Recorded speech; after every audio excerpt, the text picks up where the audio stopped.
राज्यसभा और बिहार के प्रभारी भूपेंद्र यादव जी मौजूद हैं। सामने पीछे आई ना, आप लोग आगे भी जा सकते हैं। प्रदेश अध्यक्ष राय जी मौजूद हैं।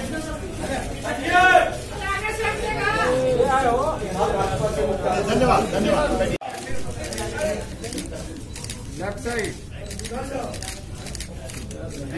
धन्यवाद।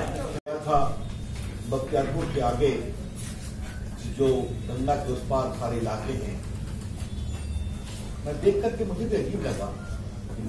नरेंद्र मोदी और नीतीश जी की सरकार का काम, उन्होंने कहा पहली बार जिंदगी में गांव में बिजली आई है, जो पिछले सैकड़ों साल से मैं देखी।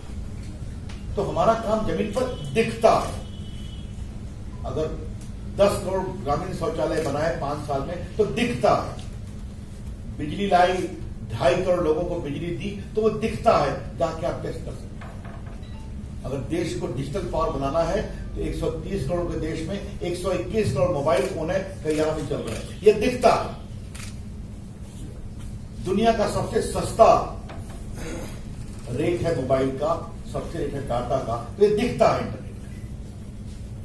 देश में पिछले 5 साल में 268 मोबाइल फैक्ट्री कंपोनेंट के साथ आई है, तो ये दिखता है काम हमारा। मुद्रा योजना में 14 करोड़ लोगों को 7.5 लाख करोड़ रुपया दिया, तो ये दिखता है। लेकिन 4.5 करोड़ फर्स्ट टाइम आए, तो ये हमारा काम दिखता है। उस काम को हम आगे बढ़ा रहे हैं कि देश के ढांचा में हम 100 लाख करोड़ रुपया खर्चा करें। देश की सुरक्षा, देश का आत्मसम्मान, सेना के साथ मजबूती से खड़े रहे हुए हैं, और किसान, नौजवान। और मैं उसको बहुत इस घोषणा पत्र के उप समिति में भूपेंद्र जी के साथ था। मुझे सबसे गौरव हुआ है हमारे मैनिफेस्टो के एक पर्टिकुलर पर कि हम भारत के स्टार्टअप मूवमेंट को और आगे बढ़ाएंगे। आपको जानकर खुशी होगी, ये विभाग में देखता हूं, पिछले 2015 से हमने भारत का स्टार्टअप शुरू किया था। आज भारत दुनिया की सेकेंड बिगेस्ट स्टार्टअप मूवमेंट। हम 50 लाख रुपए उनको और देने जा रहे हैं। तो नौजवान जो जॉब सीकर बन रहे हैं, तो हम झूठे सपने नहीं दिखाते, जो काम किया उसकी बुनियाद पर देश को आगे बढ़ाते। ये मौलिक अंतर है। मित्रों, अंत में हमको एक टिप्पणी करनी है, फिर माननीय भूपेंद्र जी बोलेंगे और माननीय अध्यक्ष जी की टिप्पणी होगी। काफी सवाल आज सुना है राहुल गांधी ने फिर कुछ ट्वीट किया है, भ्रष्टाचार पर बहस करने की मोदी जी को चुनौती दी है। और श्रीमान राहुल गांधी, पहले इसका तो जवाब दो कि भोपाल से सैकड़ों करोड़ रुपए कहां से निकल रहे हैं। पहले इसका तो जवाब दो कि कांग्रेस पार्टी के कोषाध्यक्ष से 20 करोड़ के हवाला डीलिंग की बात चल रही है, तो उसका जवाब नहीं देते। अपने बेल पर हो, मां के साथ बेल पर हो, बहनोई साहब रोज बेल पर बाएं दाएं कर रहे हैं। तो पहले अपने भ्रष्टाचार का जवाब दो। नरेंद्र मोदी की ईमानदारी के बारे में अलग से बात होगी आपसे, क्योंकि आपका वो नैतिक अधिकार है, न आपका वो व्यक्तित्व है, न आपका वो आचरण है। हम गर्व से कहते हैं हमारी सरकार ने 5 साल में सारे काम ईमानदारी से किए। जब श्रीमान राहुल गांधी बोले हैं तो कपिल सिब्बल भी बोल पड़े। वैसे आपको बताएं, हम दिल से मनाते हैं कि चुनाव के समय कपिल सिब्बल, दिग्विजय सिंह खूब बोलेंगे। वो जितना बोलते हैं हमारा वोट उतना ही पड़ता है। तो कुछ दिन से वो शांत थे, आज बोल पड़े। केंद्र में प्रधानमंत्री नरेंद्र मोदी जी के नेतृत्व में एक सरकार सफलतापूर्वक चलाई। उस सरकार की जो 5 साल की बुनियाद है, उस 5 साल की बुनियाद में आने वाले 5 सालों में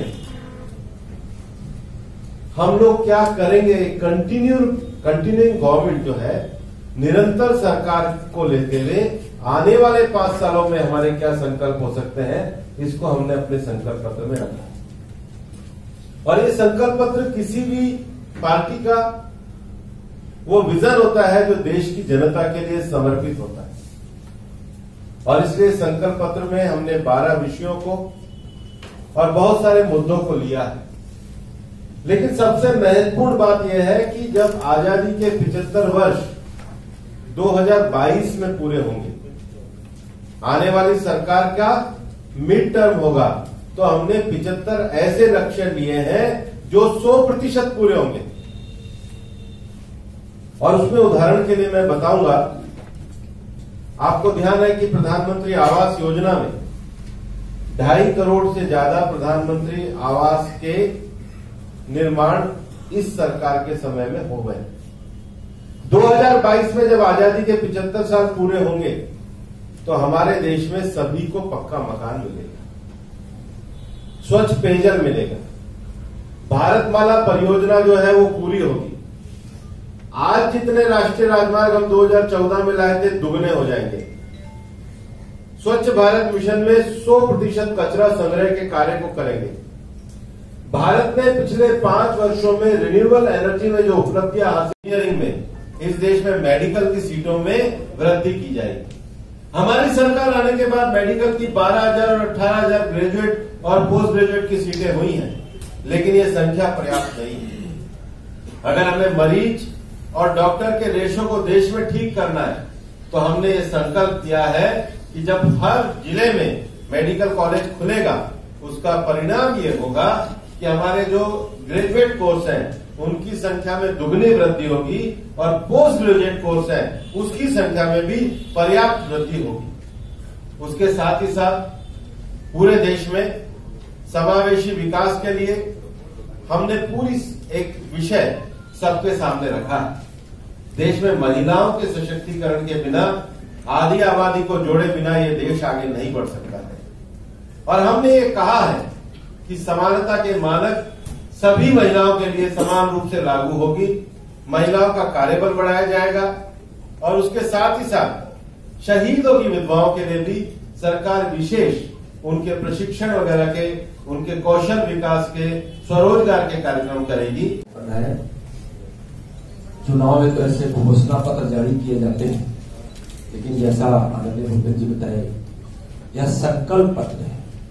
जैसे ही संकल्प शब्द जुड़ता है, हमारे आदरणीय प्रधानमंत्री जी के लिए भारतीय जनता पार्टी का उद्देश्य स्पष्ट है कि हमको हर हालत में अपने संकल्प पत्र में किए गए वादों को निभाना हमारा संकल्प है। इसलिए संकल्प के साथ ही भारत के निर्माण और अन्य विषयों पर जो हम दृढ़ता के साथ खड़े होने का वादा कर रहे हैं, उस संदर्भ में जब हम बिहार को देखते हैं तो बिहार हिंदुस्तान के ऐसा राज्य है जहां कृषि प्रधान राज्य है, जहां की 72% आबादी कृषि पे आधारित है। इस बिहार राज्य के 58-59% युवाओं की आबादी है कुल आबादी का। महिलाएं भी अब बिहार की आगे आना चाहती है। तो जो इस संकल्प पत्र के माध्यम से जो अवसर दिए जाने वाले हैं, उससे देश के साथ साथ बिहार के किसानों का, नौजवानों का और महिलाओं का बड़ी दृढ़ता के साथ उनके प्रगति का इसमें वादा किया गया है।